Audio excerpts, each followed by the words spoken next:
Chandrayaan 3 mission को लेकर पूरा देश उत्सुक है, लेकिन आपको एक बात बताएं कि चंद्रयान 3 में और विक्रम लैंडर में ऐसी कई चीज़ें बनाई गई, लगाई गई, जिनको डाला गया उसमें, जो गुजरात से आई हैं।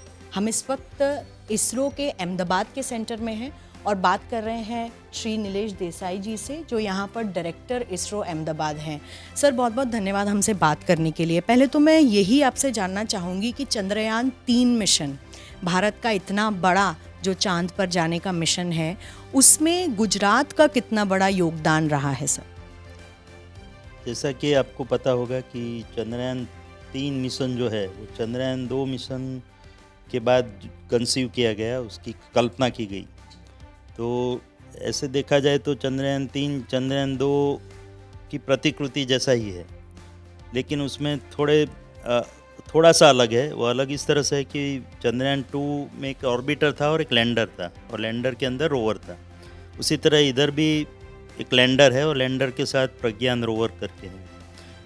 बट ऑर्बिटर की जगह पे हमने एक प्रोपल्शन मॉड्यूल रखा है, जो लगभग कार्य तो वो ऑर्बिटर जैसा करेगा बाद में, बट पहले उसका मुख्य कार्य है कि लैंडर को चंद्र की ऑर्बिट तक ले जाए। तो वो काम लगभग उसने पूर्ण कर दिया है। जैसा कि आपको पता ही होगा कि 17 अगस्त को हमने लैंडर मॉड्यूल और प्रोपल्शन मॉड्यूल दोनों को अलग कर दिया। तो इसका मतलब ये होता है कि प्रोपल्शन मॉड्यूल जिस उद्देश्य के साथ रखा गया था, वो उद्देश्य लगभग उसने पार कर लिया है। और अभी प्रोपल्शन मॉड्यूल थोड़े समय तक ऑर्बिटर की तरह कार्य करेगा। पूर्ण रूप से वो ऑर्बिटर नहीं है, बट उसमें जितना फ्यूल बचा है, उसमें जितना ईंधन बचा है, उससे लेकर वो उसमें हमने एक पेलोड भी रखा है, जो बाद में उसकी परिकल्पना की गई थी। वो पेलोड चंद्र की सतह से पृथ्वी की ओर देखेगा, क्योंकि पृथ्वी लिविंग प्लेनेट है। हमको पता है कि वहाँ पे जीवन है पृथ्वी पे, ये हम सबको पता है। तो जीवन वाला ग्रह दूसरे जगह से कैसे दिखता है, तो उसकी सिग्नेचर वो लेने का ट्राई करेगा। ये जो पेलोड हमने शेप करके पेलोड जो रखा है, तो उससे हमको बहुत सारे इन्फॉर्मेशन मिलेगी, जिसका उपयोग हम जब पृथ्वी से हम अन्य ग्रहों का विश्लेषण करते हैं, उसको ऑब्जर्व करते हैं, तो उसमें ये रेफरेंस के रूप में काम करेगा, जिसकी सिग्नेचर को लेके हम पता लगा पाएंगे कि और कोई जगह अगर जीवन है तो उसकी सिग्नेचर्स कैसे मिल सकते हैं। तो उसका उपयोग वो रहेगा। और वो लगभग प्रोपल्शन मॉड्यूल में जितना फ्यूल है उसके मुताबिक वो अपेक्षा है कि 3 से 6 महीने तक तो अवश्य काम करेगा, और ज़्यादा भी कर सकता है, डिपेंडिंग। कहा जा रहा है कि बहुत सारा फ्यूल अभी है हमारे है, तो वो 6 महीने से ज़्यादा भी कार्य कर सकता है। पहले हमारी अपेक्षा ये थी कि 3 से 6 महीने तक का फ्यूल उसमें रहेगा, बट अभी क्योंकि प्रक्षेपण बहुत ही अच्छी तरह से हुआ था चंद्रयान 3 का 14 जुलाई को जो हमने प्रक्षेपण किया, और वहाँ पहुँचते पहुँचते उसमें काफ़ी फ्यूल अभी बच गया है। तो वो फ्यूल का उपयोग करके वो जितना हो सके उतना चंद्र की 100 बाई 100 किलोमीटर की कक्षा में घूमता रहेगा और ये ऑब्जर्वेशन करता रहेगा। तो ये तो बात हुई प्रोपल्शन मॉड्यूल की। और जो दूसरा महत्व का जो मेन हमारा उद्देश्य है ये मिशन का, चंद्रयान 3 का, वो है लैंडिंग मिशन। और वो भी उसमें सॉफ्ट लैंडिंग मिशन, कि किस तरह से हम पूर्ण सुरक्षा के साथ सेफली और सॉफ्ट लैंडिंग कर पाए। जैसे कि एक विमान ज़मीन पे उतरता है, उसी तरह सेफ और सिक्योर वे में चंद्र की सतह पर ये लैंडर उतर जाए और फिर उस पे वहाँ पे एक्सपेरिमेंट कर पाए।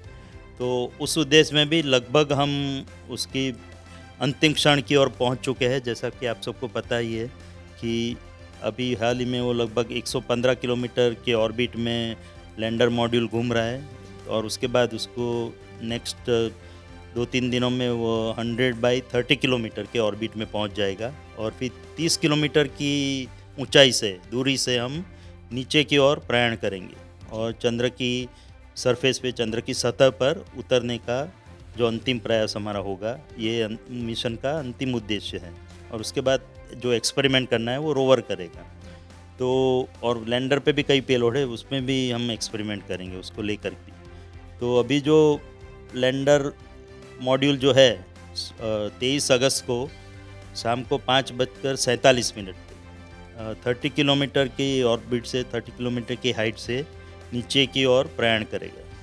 तो 30 किलोमीटर पे उसके, जैसा कि आपको पता है कि उसकी स्पीड काफ़ी होगी, तो 1.68 किलोमीटर पर सेकंड की स्पीड से, जो कि काफ़ी कही जाती है, उससे वो नीचे की ओर प्रयाण करेगा। और कोई भी चीज़ नीचे की ओर जाती है तो चंद्र का जो गुरुत्वाकर्षण है वो भी उसको नीचे खींचने का ट्राई करेगा। जैसा कि आपको पता है कि किसी भी तरह ग्रेविटी की इफेक्ट भी आएगी, तो हमारा प्रयत्न रहेगा कि उसकी स्पीड को कम किया जाए। तो स्पीड कम करने के लिए हमको थ्रस्टर इंजन फायर करने पड़ेंगे, जो रेट्रो फायरिंग बोलते हैं उसको। तो उसके कारण उसकी स्पीड कम होती जाएगी, और जब वो चंद्र की सतह पर पहुंचेगा तब तक लगभग उसकी स्पीड एकदम ज़ीरो तक हो जाएगी। पूरी तरह ज़ीरो तो नहीं हो पाएगी, थोड़ी बहुत रहेगी, बट उसको इजीली हम एब्जॉर्ब कर पाएंगे वहाँ उतरने में। इसी को आप सॉफ्ट लैंडिंग सॉफ्ट लैंडिंग उसी को कहते हैं कि लगभग प्लस माइनस 2 मीटर पर सेकंड तक हम उसको एब्जॉर्ब कर पाए और अच्छे तरीके से सुरक्षापूर्वक चंद्र की सतह पर उतर जाएंगे। तो 30 किलोमीटर पे 1.68 किलोमीटर पर सेकंड की स्पीड से वो नीचे की ओर जाएगा। फिर पहले पड़ा उसका 7.5 किलोमीटर पे है, वहाँ होवरिंग करके वो 6.8 किलोमीटर तक पहुँचेगा, और अलग अलग सेंसर्स जो लगे हुए हैं लैंडर में उसका उपयोग करते हुए नीचे की ओर प्रयाण करेगा। फिर 800 मीटर की और 6.8 किलोमीटर तक पहुँचते पहुँचते उसकी स्पीड लगभग 4 गुना कम हो जाएगी, यानी कि लगभग 358 मीटर पर सेकंड। जो पहले 1.68 किलोमीटर पर सेकंड थी वो कम होकर 358 मीटर पर सेकंड हो जाएगी। वहाँ से फिर वो 800 मीटर की ऊंचाई तक जाएगा नीचे की ओर, 6.8 से 800 मीटर। तब उसका इम्पोर्टेंस या महत्व ये है कि पहले 4 इंजन हम कार्य में उपयोग में ला रहे थे और 2 इंजन हम बंद कर देंगे 6.8 किलोमीटर की ऊंचाई पे। 6.8 से जब वो 800 मीटर तक जाएगा तब 2 इंजन से ही उसका रेट्रोफिट फायरिंग होगा, क्योंकि स्पीड ऑलरेडी कम को हो चुकी है, तो हमको ज़्यादा थ्रस्ट नहीं चाहिए उसकी और स्पीड कम करने के लिए। तो इस तरह से अलग अलग तरीके से हमने पूरा वैज्ञानिक विश्लेषण करके ये सब पूरा जो लैंडिंग स्कीम है, स्ट्रेटेजी है, वो डिसाइड की है। तो 800 मीटर पर पहुंचने तक उसकी स्पीड, हॉरिजॉन्टल स्पीड लगभग 0 मीटर पर सेकंड तक हो जाएगी, प्लस माइनस 1 मीटर पर सेकंड। तो कितना महत्वपूर्ण है भारत के लिए जो चांद के साउथ पोल की सतह पर लैंडिंग करने की कोशिश कर रहा है? क्या भारत ऐसा पहला विश्व का देश बनने वाला है जो मून के साउथ की तरफ लैंडिंग करेगा? और ये ही जो एरिया है, इसको क्यों चुना है वैज्ञानिकों ने?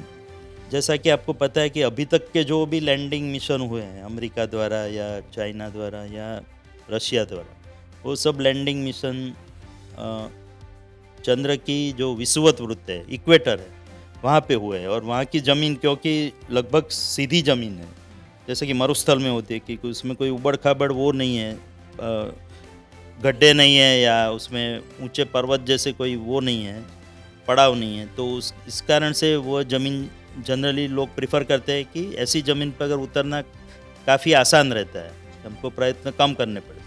बट हमारे वैज्ञानिकों का मंतव्य था, पिछली बार भी हम चंद्रयान 2 में भी वही उद्देश्य था और इस बार भी उसी पे कायम रहते हुए हमारे वैज्ञानिकों का कहना है कि अगर हमको रियल एक्सपेरिमेंट अगर करने हैं तो विषुवत वृत्त पे तो कई लोग जा चुके हैं, कई मिशन जा चुके हैं। हम इस बार साउथ पोल पे जाते हैं, दक्षिण ध्रुव पे, जहाँ की ज़मीन तो एक तो हैज़ार्डस है ही, क्योंकि वहाँ पे क्रेटर्स और बोल्डर्स, जो कि चंद्र की एक विशेषता है, बहुत बड़े गड्ढे भी हैं और ऊंचे ऊंचे बड़े बड़े पत्थर भी हैं। तो ऐसी ज़मीन पे जाके, और वहाँ पे क्योंकि संभावना ये है कि वहाँ पे हाइड्रोक्सिल मॉलिक्यूल या वाटर मॉलिक्यूल होने की संभावना ज़्यादा है, क्योंकि वहाँ पे वो चंद्र का दूर का भाग है जहाँ पे ये संभावना होती है कि जो पानी अगर था पहले तो वो प्रिजर्व हुआ होगा कुछ अलग अलग फॉर्म में। तो वहाँ पे जाके अगर हम प्रशिक्षण करें, एक्सपेरिमेंट करें, तो हमको और भी वहाँ से वैज्ञानिक माहिती मिल सकती है। तो वो सबको देखते हुए हमने ये साउथ पोल यानी कि दक्षिण ध्रुव विस्तार पसंद किया है, जहाँ पे हम हमारा लैंडर उतारने का प्रयास करेंगे और फिर उसमें से रोवर बाहर निकल के अलग अलग एक्सपेरिमेंट करेगा। वहाँ की जो ज़मीन है, सॉइल है, उसका एनालिसिस करके, उसका विश्लेषण करके हमको उसकी जो इन्फॉर्मेशन है, माहिती है, वो हमको इधर पृथ्वी पे वापस भेजेगा, जिससे भविष्य में हम ये डिसीज़न ले पाए कि हमको अगर स्पेस कॉलोनी स्थापित करनी है या कोई मिनरल्स के बारे में माइनिंग करना है तो वो सब लेके पृथ्वी पे लाना है, तो ये सब संभावनाएं उससे उज्ज्वलित होगी। तो वो सब को देखते हुए दक्षिण ध्रुव चुना गया और आज तक कोई भी मिशन वहाँ तक गया नहीं है। ये एक दूसरी उसकी विशेषता है। अभी आप जैसा कि आप सबने पढ़ा ही होगा, सुना होगा कि ल्यूना 25 रसिया का जो मिशन था, वो हमारे बाद लॉन्च होके 10 अगस्त को लॉन्च हुआ था और वो उनकी अपेक्षा थी कि 21 अगस्त को वो लोग साउथ पोल पे ही पहुंच जाएंगे, लगभग वही जगह जहाँ पे हम जा रहे हैं। बट अनफॉर्चुनेटली जैसा कि आपको पता है कि सैटरडे इवनिंग को वहाँ पे उसमें कुछ एनोमली, कुछ त्रुटि सामने आई और उसके कारण उसका ऑनबोर्ड कंप्यूटर ठीक से काम नहीं कर पाया और वो जो ल्यूना 25 लैंडर था वो क्रैश लैंड हो गया, कि ठीक तरह से लैंड नहीं कर पाया।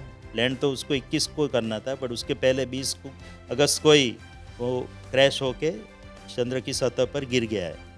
तो इस तरह से अगर रशिया पहले पहुंच जाता तो वो पहला देश होता, बट चूंकि वो अभी नहीं पहुंच पाया है तो अपेक्षा ये है कि हम अगर सफलतापूर्वक ये अभियान पार कर लेते हैं तो 23 अगस्त को शाम लगभग 6:05 पे या 4 मिनट पे हम चंद्र की सतह पर साउथ पोल पे, दक्षिण ध्रुव पे पहुंचने वाले पहले देश बन जाएंगे। बिल्कुल सर। और ये जो एनामली की आप बात कर रहे थे, ये अमूमन किस कारण से हो सकती है? क्या इसका कोई विश्लेषण हमारे भारतीय वैज्ञानिक भी कर रहे हैं? हम तो इसका विश्लेषण अभी तो नहीं कर रहे हैं, क्योंकि उस विश्लेषण करने के लिए जो टेलीमेट्री डेटा है उसकी ज़रूरत पड़ती है। वो डेटा तो रशिया अपने पास ही रखेगा, वो किसी और को देगा नहीं। तो अभी तो रशिया खुद ही उसकी विश्लेषण कर रहे हैं, एनोमली का जो भी प्रशिक्षण करके अलग अलग डेटा को एनालिसिस करके पता लगाने की कोशिश कर रहा है। पर जो भी उन्होंने बयान जारी किया है फर्स्ट कट, उससे ये मालूम होता है कि या तो कुछ रेडिएशन इफेक्ट के कारण उसका कंप्यूटर ठीक से काम नहीं कर पाया, या तो कोई माइक्रो मेटियोर का कोई कोलिजन हुआ है जिसके कारण कोई सिस्टम अफेक्ट हुई है, और जिसके कारण वो लैंडर कोई जो नीचे उतराण कर रहा था वो ठीक तरह से वो नहीं कर पाया और उसको उसमें जो एनोमली या त्रुटि पाई गई जिसके कारण वो क्रैश लैंड हो गया। बट ओवरऑल वो जो कंट्रोल के बाहर चला गया है वो तो निश्चित है, और उसका रीज़न अभी ढूंढने का प्रयास रशियन वैज्ञानिक कर रहे हैं। और अभी हाल में तो उन्होंने कोई डेटा ऐसा जारी नहीं किया है जिससे पूरी तरह से ये निश्चित रूप से बता पाए कि क्या रीज़न रहा होगा ये फेलियर का। क्या इस दुविधा से यही होता है कि स्पेस एक रिस्की बिजनेस है, क्योंकि उसमें काफ़ी संभावनाएं रहती है। फेलियर और सक्सेस दोनों आप कह सकते हैं कि 50-50 चांसेस रहते हैं।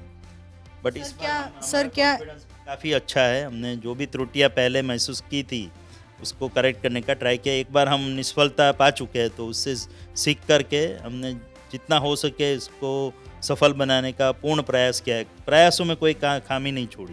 इस दुविधा से क्या हम भी जूझ रहे हैं? किस तरीके से क्या कुछ हो सकता है लैंडर विक्रम के साथ उस वक्त? हम सब यही आशा करते हैं और पूरे 140 करोड़ भारतवासी भी यही आशा करते हैं कि इस बार तो हम जरूर सफल होंगे। इसरो के वैज्ञानिकों ने काफ़ी मेहनत की है, हर एक तबके के वैज्ञानिक ने, छोटे से आदमी से लेके बड़े से बड़े मैनेजमेंट तक के सब लोगों ने काफ़ी इस पे प्रयास किए हैं, काफ़ी उस पे समय बिताया है। और पिछले अनुभवों से जो खास करके चंद्रयान 2 की निष्फलता के बाद, लेस लैंडिंग की निष्फलता के बाद, हमने पूरी तरह से विश्लेषण करके जहाँ भी हो सके उसकी त्रुटियां सुधारने का प्रयास किया है। और मैं ये खासकर बताना चाहूँगा कि लगभग 21 प्रणालियों में, 21 सिस्टम में, जो कि जिसमें कि सॉफ्टवेयर भी इन्वॉल्व है, हार्डवेयर भी इन्वॉल्व है, एल्गोरिदम्स, उसकी जो टेक्निक्स है, सब तरह से उसका प्रशिक्षण करके लगभग 21 जगह पे हमने सुधार करने का प्रयास किया है। परिवर्तन भी किए हैं, डिज़ाइन में भी चेंजेस किए हैं। और जो पहले कहा जाता था कि हम सक्सेस के लिए डिज़ाइन करते थे, सफलता के लिए, उसके बदले इस बार हमने ये ध्यान में रखा है कि निष्फलता होने के कौन कौन से आयाम हो सकते हैं। तो वो निष्फलता को ध्यान में रखते हुए डिज़ाइन किया गया है, उसमें जो परिवर्तन करने थे वो किए गए हैं, जिसके कारण अभी हमको पूरा कॉन्फिडेंस है और पूरी आशा है। और आप सबकी शुभेच्छाओं, शुभकामनाओं से हम अवश्य ही इस बार सफलतापूर्वक लैंडिंग कर पाएंगे। सर, और विक्रम लैंडर नाम रखा गया है विक्रम साराभाई पर, जो पायनियर साइंटिस्ट रहे, गुजरात से ही रहे, इस पर क्या कहें?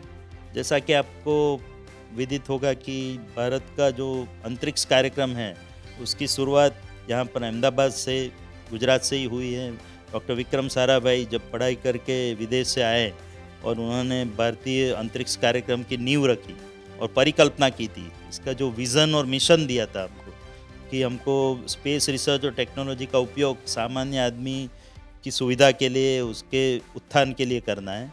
तो उसको ध्यान में रखते हुए उन्होंने पूरा प्रोग्राम कंसीव किया था। तो भारत के अंतरिक्ष कार्यक्रम के पितामह कहे जाते हैं डॉक्टर विक्रम साराभाई, और वो अहमदाबाद को बिलोंग करते थे, और उन्हीं की याद में ये विक्रम लैंडर का नाम दिया गया है विक्रम।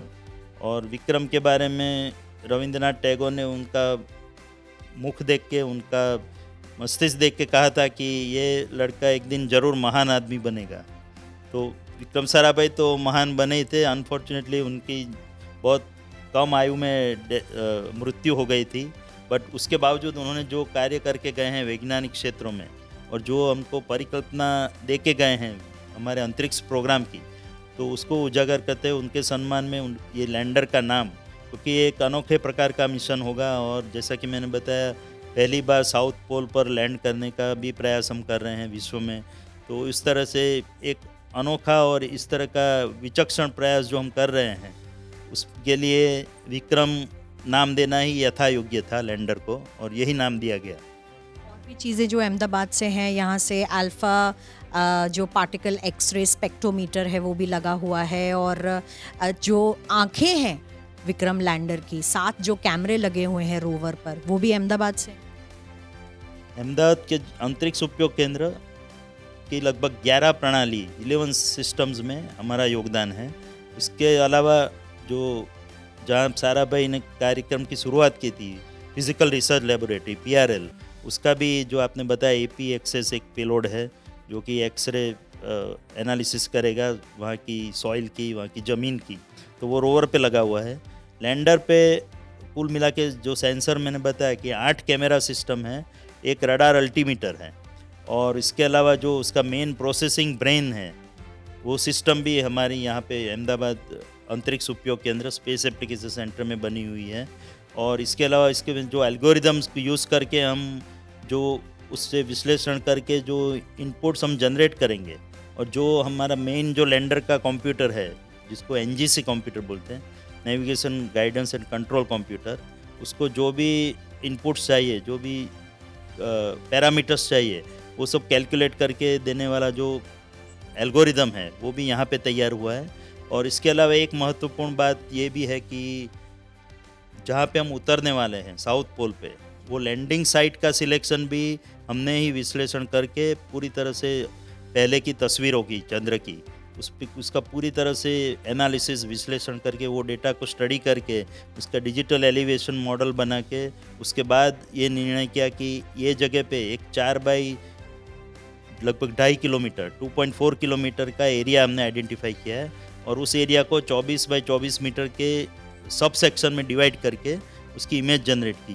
तो लगभग 3900 इमेज सेक्शंस जनरेट करके उसमें से एक पे हम ये विक्रम लैंडर को उतारने वाले हैं, और उसमें से जो मेन अच्छी साइट है वहाँ नहीं उतर पाए तो दूसरी 3900 में से अच्छे सेक्शन पे सिलेक्शन करके वहाँ उतरान करेंगे। और जैसा कि हम 23 अगस्त को उतरने का प्रयास कर रहे हैं, 23 को अगर परिस्थिति ठीक नहीं हुई और हमको लगा कि 23 पे उतरना ठीक नहीं रहेगा तो 27 अगस्त को प्रयास करेंगे, 4 दिन बाद। तो 27 अगस्त को अगर हम उत्तरायण करते हैं तो लगभग मेन साइट से लगभग 400 किलोमीटर दूर होगी जो दूसरी साइट है, तो वो साइट का भी पूरा विश्लेषण एनालिसिस करके उसका भी प्रोग्राम हमने लैंडर में पहले से ही प्रोग्राम करके रखा हुआ है। तो ये सब इन्फॉर्मेशन का जो पहले प्री प्रोसेसिंग एनालिसिस जो है वो सब यहाँ पे अहमदाबाद केंद्र में हुआ है, हमारे अंतरिक्ष उपयोग केंद्र अहमदाबाद। 23 से 27 तारीख तक फिर अगर वेट करना पड़ा तो इस बीच लैंडर कहाँ होगा, ऑर्बिट में होगा, किस तरीके से? ऑर्बिट में ही रहेगा लैंडर। जो मैंने बताया 100 बाई 30 किलोमीटर पे 23 अगस्त को रहेगा, तो 30 किलोमीटर से हम उत्तरायण करेंगे।